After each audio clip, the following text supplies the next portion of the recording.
আসসালামু আলাইকুম। এই যে আমার পাশে যে ভাইকে দেখতে পাচ্ছেন, ভাইয়ের নাম হচ্ছে, নাম জানি কি ভাই? মোহাম্মদ আহসানুল্লাহ। আসানুল্লাহ। পড়াশোনা করেন? জি, লেখাপড়া করে মাদ্রাসায়। বাসা জানি কোথায়? বাসা ময়মনসিংহ সদরে। বাসা ময়মনসিংহ সদরে। পানির বোতলটা কই আপনার? ওইটা দাও, পানির বোতল দাও।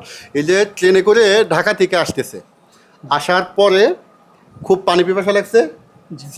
শ্রীপুরে আসছে, একটা শুধু পানির বোতল কিনবে। হয়তো ট্রেন তো আর বেশিক্ষণ সময় দেয় না, বেশিক্ষণ সময় হয়তো থাকে না, 2 থেকে 3 মিনিটের মধ্যেই ট্রেনটা ছেড়ে দেয়। ভাই কি ট্রেনে এর আগে যাতায়াত করেন নাই? করছি। তাহলে যে এটা তো ভুল হওয়ার কথা না আপনার, যে আপনি মানে পানি ওরা কিনতে কিনতে ট্রেন ছেড়ে যাবে। অনেক জাম ছিল তো, তার জন্য নামতে একটু লেট হয়েছে। এই যে ঈদ সময়ে অনেক ভিড়, জি। ওই ফিরতি যাত্রী যে সকল আছে অনেক ভিড়ের মধ্যে নামছেন আর ঠিকঠাক মতো উঠতে পারেন নাই। জি। এখন ভিতরে ব্যাগ রয়ে গেছে। জি, ব্যাগ রয়ে গেছে আমার। ব্যাগ রয়ে গেছে। এই ব্যাগ কি কালার ব্যাগ? ব্যাগ কালো কালার। কালো কালার।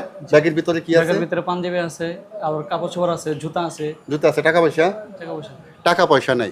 এখন এই মাত্রই ছেড়ে গেল ট্রেনটা, আমরা চেষ্টা করব এই ভাইয়ের ব্যাগটি ফিরিয়ে দেওয়ার জন্য। মানে এরকমটা আমারও হতে পারে, আপনারও হতে পারে। আর যেহেতু বাংলাদেশ রেল একটা সেবা খাত, আমাদের উদ্দেশ্য হচ্ছে সেবা দেওয়া। দেখি আর একটু সেবা দেওয়া যায় কিনা। পেলে খুশি হবেন না ভাই? জি, ইনশাল্লাহ। না পেলে দেখেন এই ভাইয়ের মনটা কত খারাপ হবে, আর পেলে কিন্তু অবশ্যই জি। মানে ভালোই লাগবে। মানে দেখি পাওয়া যায় কিনা। এই যে পার্শ্ববর্তী স্টেশন। রাইট, আসসালামু আলাইকুম।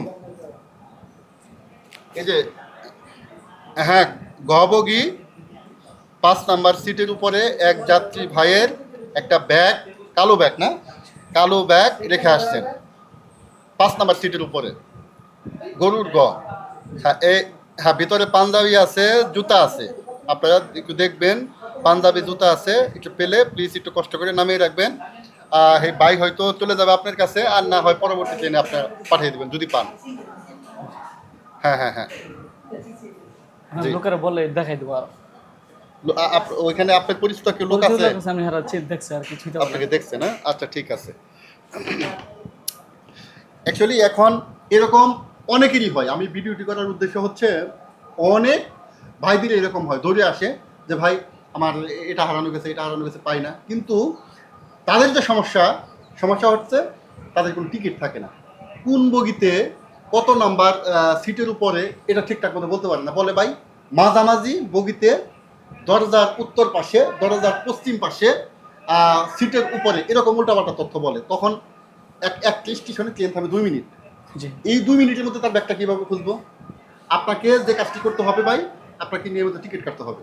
এই ভাই যে কাজটি করছেন, টিকিট কাটছেন, ডিরেক্টলি বলছেন গহবগি 5 নাম্বার সিটের উপরে আমার ব্যাগ। আমাদের খুঁজতেও সুবিধা হবে। এখন আমরা দেখবো যে গহবগি 5 নাম্বার সিটের উপরে ব্যাগ পার্শ্ববর্তী স্টেশন পাই কিনা। একটু অপেক্ষা করতে হবে। যদি পাই, এই ভাইয়ের মুখে একটু হাসি দেখতে পাবো। এই যে আমাদের পার্শ্ববর্তী স্টেশন কাউরাই রেলওয়ে স্টেশন। মানে অত্যন্ত দুঃখের ব্যাপার যে এখান থেকে মানে নাকি পাই নাই। মানে অ্যাকচুয়ালি ঠিকঠাক মতো খোঁজা হয়েছে কিনা সেটাও জানি না। মানে আমার কেন জানি মনে হচ্ছে যে ব্যাগটা পেলে ভালো লাগবে। মানে আমি পরবর্তী স্টেশন মশাখালী স্টেশনে আমি আবার কল করছি, যে ওই স্টেশনেও ভাইদের বলছি যে ব্যাগটা খুঁজতে আরও হয়তো 20 মিনিট সময় লাগবে। যদি পাওয়া যায় আমি আপডেট দেওয়ার চেষ্টা করবো, ওই ভাইকে ব্যাগটা বুঝিয়ে দেওয়ার চেষ্টা করবো। একটু অপেক্ষা করেন।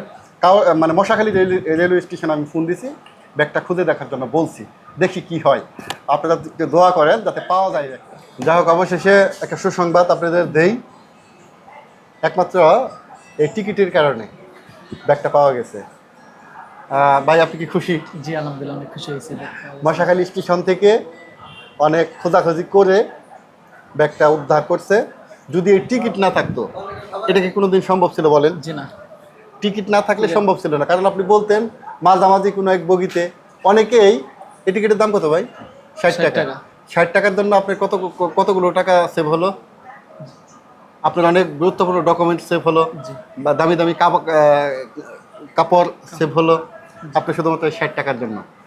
কি বলবেন অনেকের উদ্দেশ্যে, অনেকে দেখবে ভিডিওটা? জি, আলহামদুলিল্লাহ, অনেক খুশি হয়েছে আমি, আমার ব্যাগ পাওয়া গেছে অবশেষে। তার জন্য আপনাদেরকে অনেক ধন্যবাদ। একটা কথা বলেন, যে যারা টিকিট কাটেন না, তার অন্তত টিকিট কেটে রেল ভ্রমণ করবেন। এরকম যদি ছোটোখাটো জিনিস হারিয়ে যায় বা মহামূল্যবান জিনিস হারিয়ে যায়, অন্তত টিকিটের বিনিময়ে আপনারা পাবেন। এ ভাই যদি টিকিট না কাটতো, আমি ভাইকে অ্যালাউই করতাম না। আমি রুমের মধ্যে বলতাম যে আপনি চলে যান। কারণ কি, আপনি আমাদের রেলের কোনো যাত্রী না। আমরা কাদের সেবা দেব? যে সকল যাত্রী ঠিক আছে। আমাদের টিকিটদারি যাত্রী যারা রেল ভ্রমণ করে, যারা টিকিট কেটে ভ্রমণ করে, ওই সকল যাত্রীকে আমরা সেবা দিই। ঠিক আছে ভাই, ভালো থাকবেন। জি। আল্লাহ হাফেজ ভাই।